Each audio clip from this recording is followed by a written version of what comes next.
नमस्कार दोस्तों, हम फिर से लेकर आ चुके हैं आप लोगों के लिए सुबह की सभी ताज़ा और बड़ी खबरें। फटाफट अंदाज में एक एक कर बताएंगे आज देश और दुनिया से क्या बड़ी खबरें निकलकर सामने आ रही हैं। लेकिन उससे पहले दोस्तों एक नज़र डालेंगे सुर्खियों पर। प्रधानमंत्री नरेंद्र मोदी के बयान पर मचा बवाल। जी हाँ, राहुल गांधी बोले कौन सी मिट्टी के बने प्रधानमंत्री, हमें भी बता दें। इसके बारे में आपको बताएंगे। प्रधानमंत्री नरेंद्र मोदी का बयान हुआ वायरल, बोले मैं दूसरी मिट्टी का बना हूं, अभी तो मेरा सिर्फ दूसरी बार ही हुआ है, ये मत समझना कि मैं अभी पीएम और नहीं बनूंगा। बताएंगे इसके क्या मायने हैं। वहीं पर अगली बिग ब्रेकिंग में हम आपको बताएंगे दोस्तों, भारतीय जनता पार्टी के ऊपर जमकर गरजे अखिलेश यादव, बोले स्वच्छ भारत नहीं बल्कि स्वच्छ भारत के नाम पर लूटा गया देश का पैसा। वहीं पर अगली बिग ब्रेकिंग में हम आपको बताएंगे दोस्तों, कांग्रेस का मास्टर स्ट्रोक, अब नहीं होगा दोस्तों परिवार। जी हां, एक परिवार को एक ही सदस्य को वोट देगी बीजेपी, कहीं ना कहीं कांग्रेस, यानी कि एक टिकट मिलेगा। वहीं पर अगली बिग ब्रेकिंग में हम आपको बताएंगे दोस्तों, कंगना रावत पर लोगों का फूटा गुस्सा, बोले मोदी की बेटी मोदी के पक्ष में ही बोलती है। वहीं पर मायावती ने दोस्तों साधा बीजेपी के ऊपर निशाना, दुनिया को दिखाने को बोली आजम खान को 2 साल से जेल में बंद कर रखा, यह भी कांग्रेस की राह पर। अब मैं बताऊंगा कि मायावती के दरअसल इस बयान में कहे तो वो बीजेपी के लिए रही है, लेकिन कटाश किस पर कसा है? कांग्रेस पर, यानी कि मायावती का प्रेम बीजेपी वाला। वहीं पर अगली बड़ी खबर में हम आपको बताएंगे, महबूबा मुफ्ती का बीजेपी के ऊपर बड़ा हमला, बोले फिलहाल प्रधानमंत्री नरेंद्र मोदी अपनी राजनीति के लिए देश का बंटवारा कर रहे हैं, हिंदू मुसलमान की राजनीति। वहीं पर अगली बिग ब्रेकिंग में हम आपको बताएंगे दोस्तों, अशोक गहलोत का बीजेपी के ऊपर बड़ा हमला, बोले देश में अब बचा ही क्या है, देश में हिंदू मुसलमान किया जा रहा है, इसके बारे में भी आपको बताएंगे।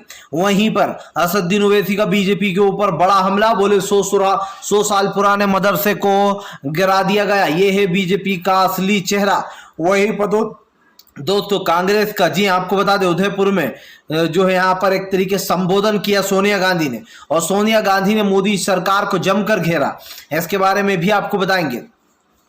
तो सारी खबरें दोस्तों फटाफट अंदाज में देंगे, एक एक कर देंगे। फिलहाल फिर चलिए बढ़ते हैं सबसे पहली और सबसे बड़ी खबर की ओर। दरअसल दोस्तों जो कहते हैं हम आज हैं और कल भी होंगे, हम इतिहास है, वो ये भूल जाते हैं दोस्तों के इतिहास मिट भी जाते हैं। इतिहास कभी रहते नहीं है दोस्तों। लेकिन मैं इसलिए क्यों कह रहा हूं दोस्तों, क्योंकि कई ऐसे इतिहास है जिनका आज कोई अता पता नहीं है। दरअसल दोस्तों कल प्रधानमंत्री ने एक बात कही और उस बात को लेकर सोशल मीडिया पर घमासान मच गया। प्रधानमंत्री ने दोस्तों आपको बता दें लाइव कॉन्फ्रेंस के द्वारा गुजरात के अपनी पार्टी के कार्यकर्ताओं से बात की और उन्होंने 2024 के संकेत भी दे दिए। लेकिन दोस्तों कहते हैं कि अपने बारे में अच्छा सोचना अच्छा होता है, लेकिन ओवर कॉन्फिडेंस करना दोस्तों बहुत बेकार बुरी बला होता है, और वो भी जब देश पूरा बदहाली में डूब रहा हो। प्रधानमंत्री का ये बयान बकायदा दोस्तों आपको बता दें दैनिक जागरण ने बड़े बड़े पन्नों पर छापा। और ये बयान क्या था, चलिए मैं आपको सुनाता हूं। दरअसल दोस्तों प्रधानमंत्री नरेंद्र मोदी ने कहा कि अभी ये मत समझना कि अब मैं प्रधानमंत्री के पद पर नहीं बैठूंगा, अभी तो मेरा सिर्फ 2 ही बार हुआ है।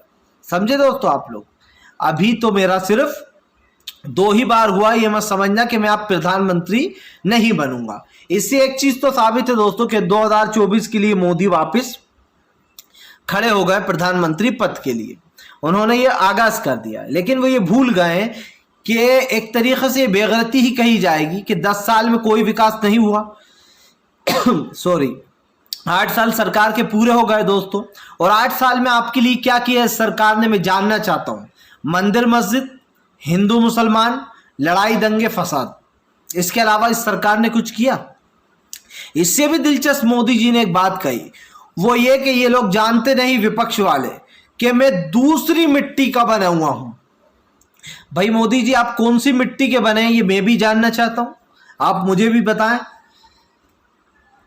दोस्तों प्रधानमंत्री का ये कहना कि मैं दूसरी मिट्टी का बना हूं, ये लोग मुझे जानते नहीं। ये लोग कौन दोस्तों? विपक्ष के नेता जो मोदी सरकार पर हमला बोलते हैं। अब समझ में ये नहीं आ रहा कि मोदी सरकार कौन सी मिट्टी के बने। कहीं ये वही मोदी जी तो नहीं जो कहते थे कि मैं कपड़ा देखकर लोग पहचान लेता हूं कि कौन कौन है, कौन से भेष में कौन है। मोदी जी आपने जो 2014 में लोगों से वादा किया था कि मैं महिलाओं की सुरक्षा करूंगा, पेट्रोल डीजल के दाम इतने कम कर दूंगा, कांग्रेस लोगों की जेब काट रही है और देश में बिजली का संकट है, जो इल्जाम कांग्रेस पे लगाया करते थे आज वो खुद कर रहे हैं, ये हंसी की बात है। चलिए बढ़ते हैं एक और अगली बिग ब्रेकिंग की तरफ। बता दोस्तों अगली जो बड़ी खबर निकल कर आ रही है, सोनिया गांधी का मोदी सरकार के ऊपर बड़ा हमला, बोले देश के अल्पसंख्यकों को डराया और धमकाया जा रहा है। जी हाँ, बुलडोजरों के दम पर तो कभी दोस्तों देशद्रोह काले कानून के दम पर। आपको बताता चलूं दोस्तों, सोनिया गांधी का चिंतन शिविर चल रहा है। ऐसे में दोस्तों आपको बता दें, अब भारतीय जनता पार्टी को जमकर घेर लिया। कल आपको बता दें, देश को संबोधित करते हुए खास करके सोनिया गांधी ने बीजेपी पर हमला बोला। सोनिया गांधी ने कहा कि आज भारतीय जनता पार्टी देश में नफरत की राजनीति कर रही है, वो देश के अल्पसंख्यकों को परेशान कर रही है, उनको जानबूझकर रुला रही है, उनके घरों पर बुलडोजर चलवा रही है। अगर इसको गंदी राजनीति ना कहा जाए दोस्तों तो फिर क्या कहा जाए। एक तरफ तो आप कहते हो कि देश में भाईचारा होना चाहिए, दूसरी तरफ आप हिंदू मुसलमान को लड़वाकर एक दूसरे के बारे में नफरत फैलवाकर कौन सी राजनीति करना चाहते हो। लेकिन दोस्तों सोनिया गांधी का जो दूसरा पार्ट था इस इंटरव्यू का, वो दोस्तों संबोधन का, वो और भी दिलचस्प था। दोस्तों मुझे न जाने ऐसा क्यों लगता है कि प्रशांत किशोर ने कांग्रेस में एक तरीके की एक ताकत भर दी है, और ये लग रहा है कि प्रशांत किशोर के कहीं ना कहीं दोस्तों नजरिए से बीजेपी अब कांग्रेस देखने लगी है। दरअसल सोनिया गांधी ने कल अपनी पार्टी को भी संबोधित किया और उन्होंने अपनी पार्टी के कार्यकर्ताओं से कहा कि फिलहाल आपको वक्त आ गया है कांग्रेस का कर्ज चुकाने का, यानी कि एकजुट होने का, पार्टी में जो मतभेद है उसको हटाने का। सोनिया गांधी ने दोस्तों उन नाकाराओं को निकाल दिया है जो पार्टी में रहकर नाकारपंथी कर रहे थे, और दोस्तों उन लोगों को टिकट दिया है जिन लोगों ने दोस्तों जमीन पर रहकर जमीनी मुद्दे उठाए हैं।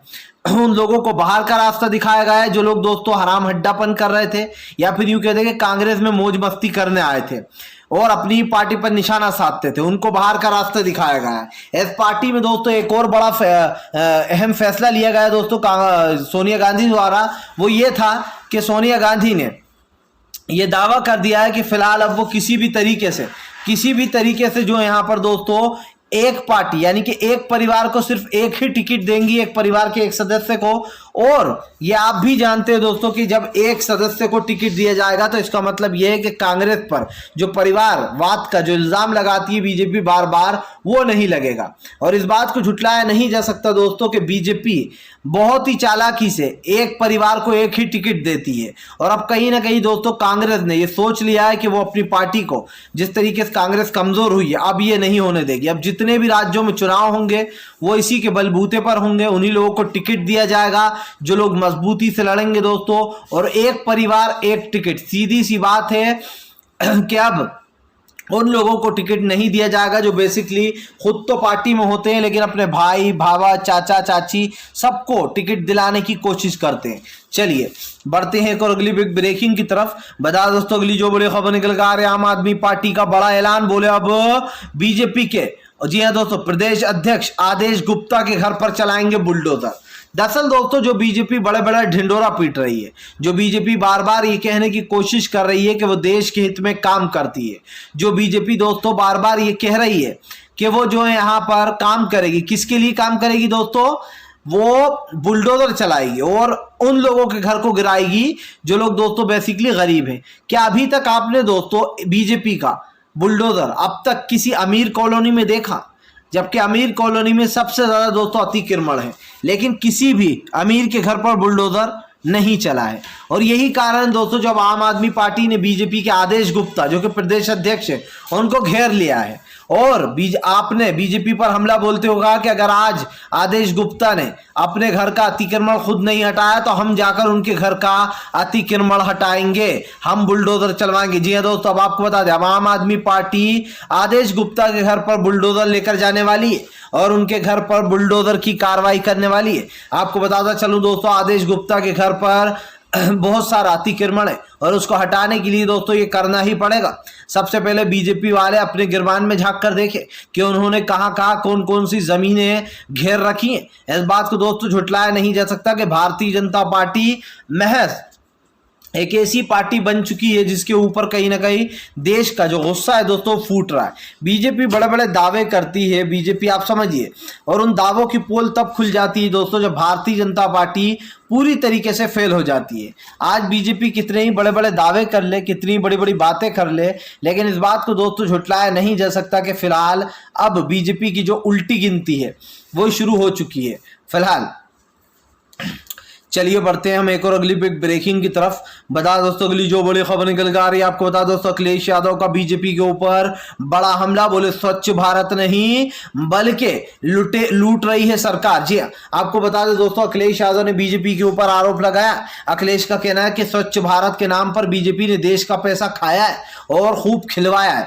आपको बता दोस्तों, स्वच्छ भारत का ढोंग कर कर आज भारत में जगह जगह कचरा पड़ा हुआ, लेकिन उसकी कोई सफाई नहीं हो रही है। अखिलेश यादव ने कहा कि ऐसा कौन सा स्वच्छ भारत बना दिया मोदी सरकार ने जो हमें दिखाई नहीं दे रहा। जगह जगह कचरा, आप समझिए दोस्तों, जगह जगह कचरा दिखाई दे रहा है, जगह जगह ऐसी चीजें दिखाई दे रही हैं जिस चीज पर कहीं ना कहीं सरकार के ऊपर सारा का सारा ध्यान जा रहा है। भारतीय जनता पार्टी दोस्तों जो बड़े बड़े दावे करती है, जो बड़ी बड़ी बातें करती है, और उसकी पोल तो यहीं पर खुल गई कि स्वच्छ भारत के नाम पर अखिलेश ने कहा करोड़ों रुपए गमन किया गया है और सरकार इस बात का जो यहाँ पर इस सवाल का जवाब दे। जाहिर सी बात है दोस्तों कि इस वक्त सरकार जो कर रही है वो कहीं ना कहीं सरकार के ऊपर सवाल उठाता है। इसलिए भी उठाता है दोस्तों क्योंकि ये आप अच्छे से जानते हैं कि स्वच्छ भारत के नाम पर जो बड़े बड़े घोटाले किए जा रहे हैं उसका कहीं ना कहीं अखिलेश यादव ने कट्ठा चिट्ठा खोल दिया है। मोदी जी ने कहा था कि हम आने वाले, मोदी जी आने वाले, अच्छे दिन लाने वाले, लेकिन अफसोस अच्छे दिन नहीं आए लेकिन बुरे दिन आ गए। इस वक्त स्वच्छ भारत तो कहीं दिखाई नहीं दे रहा है।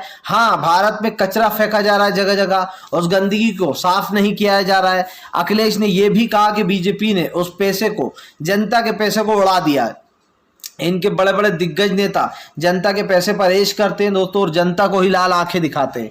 ये सबसे बड़ी जो यहाँ पर दुर्भाग्यपूर्ण बात है कि जनता के पैसे को पहले तो लिया जाता है और फिर जनता को ही दोस्तों कहीं ना कहीं लाल आंख दिखाई जाती है। इससे ये कह सकते हैं कि बीजेपी जिस राह पर चल रही है दोस्तों वो राह कहीं ना कहीं बीजेपी के लिए ही खतरनाक साबित होगी। चलिए बढ़ते हैं एक और अगली बिग ब्रेकिंग की तरफ। बता दोस्तों अगली जो बड़ी खबर निकल कर आ रही है, दरअसल दोस्तों आपको बता दें, प्रधानमंत्री नरेंद्र मोदी जवाब दें कि 10 साल में क्या किया है जो उनको अभी भी प्रधानमंत्री बनने की आस। दरअसल दोस्तों प्रधानमंत्री का बयान सोशल मीडिया पर वायरल होगा जिस पर कांग्रेस ने जबरदस्त हमला बोल दिया है। प्रधानमंत्री का कहना है कि अभी तो 2 ही बार हुआ है। कांग्रेस ने कहा कि बस मोदी जी 2 बार में ही देश पूरी तरीके से बर्बाद हो गया, अब तो देश की जनता हकालने की कोशिश में है। आप समझिए दोस्तों, इस देश का प्रधानमंत्री अगर ये कहे कि अभी तो 2 ही बार हुआ है तो देश के लिए कितनी बड़ी अफसोस की बात है कि 10 साल देश के लेने के बाद भी कोई विकास नहीं हुआ। देश में हिंदू मुसलमान किया गया दोस्तों, मंदिर मस्जिद किया गया, और उसके बाद भी बीजेपी कहती है कि सब कुछ चंगा सी। अब सब कुछ चंगा सी है या नंगा सी है ये आप देख रहे हैं। भारतीय जनता पार्टी का दोस्तों कोई अस्तित्व नहीं बचा है। सीधी सी बात है 2024 में तय हो जाएगा कि मोदी जी अब आपकी कहां पर विदाई होगी। मुझे लगता है मोदी जी को वापस गुजरात निकल लेना चाहिए पहले ही बस पकड़कर, क्योंकि इस बार 2024 में जनता बेवकूफ़ बनने वाली नहीं है। सबको दिखाई दे रहा है पेट्रोल डीजल की बढ़ती महंगाई, गरीबी की मार, और उसके बाद बीजेपी सिर्फ हिंदू मुसलमान पर टिकी है। इनको लगता है कि पूरी जनता घास खा रही है, पूरी जनता धर्म के पीछे बाउली और वो हमें वोट दे देगी। लेकिन मोदी जी बहुत गलत सोच रहा है। इस देश में दोस्तों कितनी सारी विधानसभाएं हैं और उन विधानसभाओं में दोस्तों कितने वोटर ऐसे हैं जो मोदी सरकार के खिलाफ है, 60%। और ये प्रशांत किशोर का आंकड़ा कहता है कि 60% जो लोग हैं वो मोदी सरकार के खिलाफ हैं, 40% ही होंगे अंधभक्त।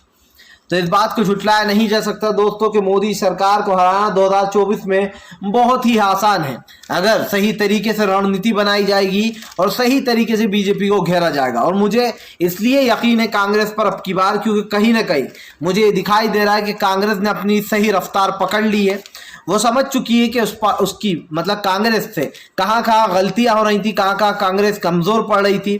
और दोस्तों देखिए, सबका अच्छा वक्त भी आता है, बुरा वक्त भी आता है। एक समय ऐसा था जब बीजेपी को कोई दोस्तों आप समझिए पूछता तक नहीं था, और आज आप समझिए बीजेपी देश की सबसे बड़ी पार्टी बन गई है कांग्रेस के बाद। लेकिन सबसे बड़ी बात ये दोस्तों, एक जमाना ऐसा था, अभी एक समय जब कांग्रेस को सबसे ज्यादा वोट मिला करते थे, लेकिन फिर से वो समय आएगा। जाहिर सी बात है, देश में हिंदू मुसलमान किसी को नहीं चाहिए, सबको भाईचारा चाहिए, सबको प्रेम चाहिए, ताकि दोस्तों एक साथ मिलजुल कर हम लोग काम कर सके, समझ सके कि आखिरकार देश में क्या चल रहा है। सरकार जो भी तर्क दे, आपको सरकार की बातों को इग्नोर करना है। इनका तो काम ही यह है, इनकी राजनीति तो चलती ही हिंदू मुसलमान से, और इस राजनीति को कहीं ना कहीं दोस्तों आप बायकॉट कीजिए।